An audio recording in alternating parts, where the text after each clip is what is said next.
देखी एक जनी यही चैत के महीना में जात तारी हमार दिनेश भैया के मलिकाइनिया बाड़ी जात तारी हमरे लेखा देवर देख के कहता कि का हो उहे कैसे कहता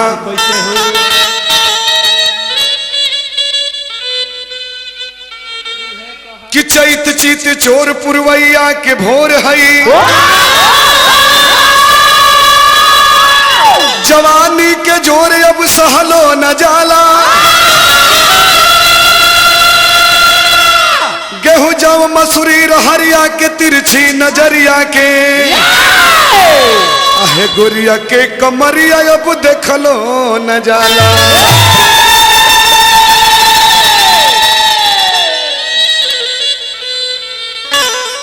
कोई लड़के बोली पिया के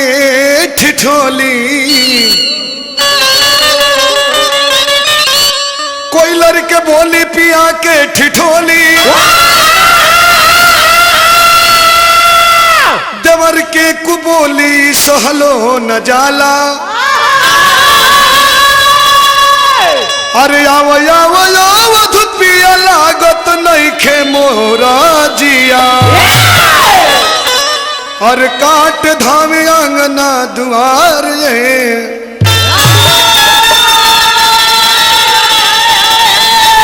देखी अपना राजा जी के इंतजार में तड़प तारी कोई से कही तो वो खिड़की से ताको तारी तो वो केवाड़ी के पाला तर से झाँको तारी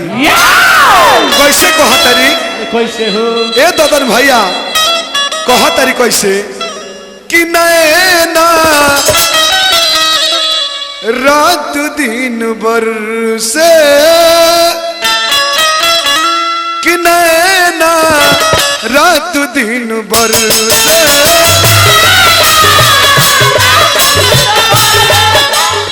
नैना रात दिन बरसे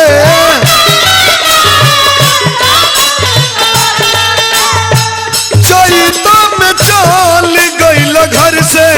हो घर से ए राजा जी ए बलमुआ तोहरा बिना हमरा तो न क्यों निक नहीं खेला गो ए होली के दिन गरमे गरम पुआ दूधे में के बनौले रहनी कि यही तो खैता ही मट्टी लागे ना लक्ष्मणवा भर ढीड़ी खइला सी हम लेकिन रोमा रहती तो रोमा नु खइले रहती त नैना रात दिन बरसे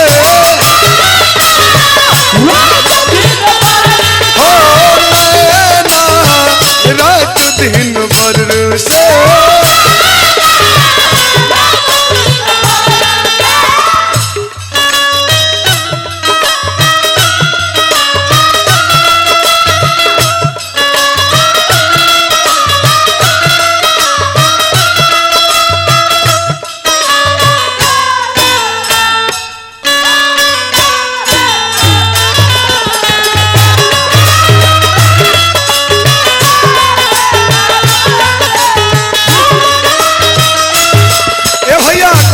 सुनी ई मधुमास के दिन है सरकार साझी खा मन करला कि अलग अलग सुती जा लेकिन जस भोर होला तो मन करला कि एक खटियावा पर दोनों व्यक्ति सुत रहती जा यावते मधुमास पिया चली गइल बहारा नीक नहीं लागे सेज सुतिले निखारा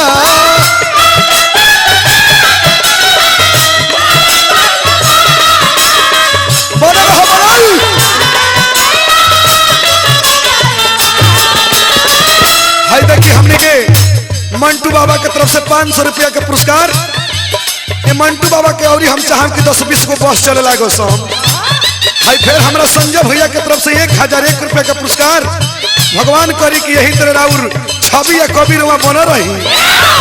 फिर है देखिए हमरा दिनेश भैया के तरफ से बहुत रुपया का पुरस्कार यानी कि 1001 रुपया की हो के तरफ से पुरस्कार माई दुर्गा यही तरह के बनौले रही ए राजा जी यावत मधुमा